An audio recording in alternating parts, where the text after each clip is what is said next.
When I wrote the launch post, Plutarch connected to one exchange, had 28 strategy components, and ran on a subscription model. The pace since has been less a sprint than a sustained reckoning with what the platform needed to become. Not in vision, which was always clear, but in coverage, in depth, in the kind of operational honesty that only reveals itself under actual use. Bybit came first, then Binance, then Kraken Futures, each properly integrated rather than approximated.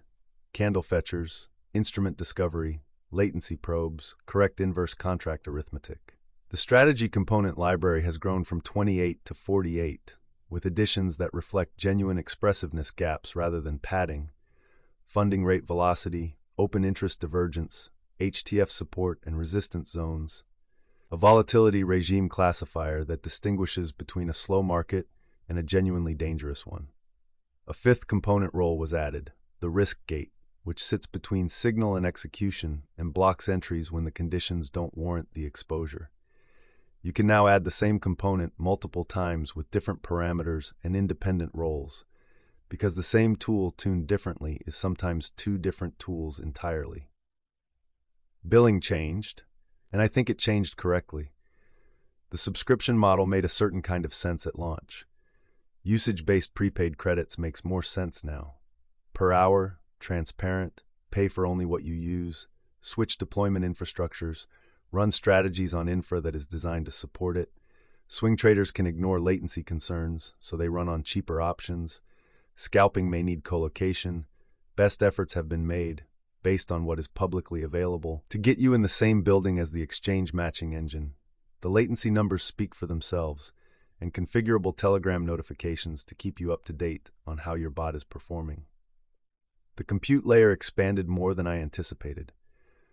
Hetzner was joined by AWS EC2 in Tokyo and Singapore, then Vultr across APAC, then AWS and Vultr in London and Dublin, with the AWS instances migrated from ARM to Xidy-6 for lower exchange latency along the way. Regional pricing is now explicit. You can find more details on pricing page.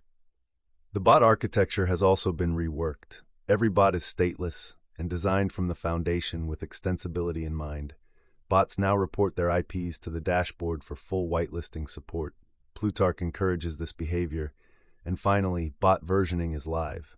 Each bot reports its running version on the dashboard. Updates are opt-in, and they apply in place on the same instance so your exchange IP whitelist stays intact. The backtest tooling has become something I am quietly proud of. Long and short breakdowns, expectancy, consecutive streak analysis, hold time distributions, a proper date range picker, sortable trade tables with CSV export. These are not cosmetic additions. They are the difference between knowing a strategy has a positive expectancy and understanding the conditions under which it earns it and the conditions under which it doesn't. The launch post said Plutarch is infrastructure you operate, not capital you hand over. That has not changed. Every effort is being made to stay true to the slogan, algorithmic trading orchestrated, and align the product towards this goal. What has changed is the surface area of what you can express within it, the number of markets you can reach, and the precision with which you can understand what is working.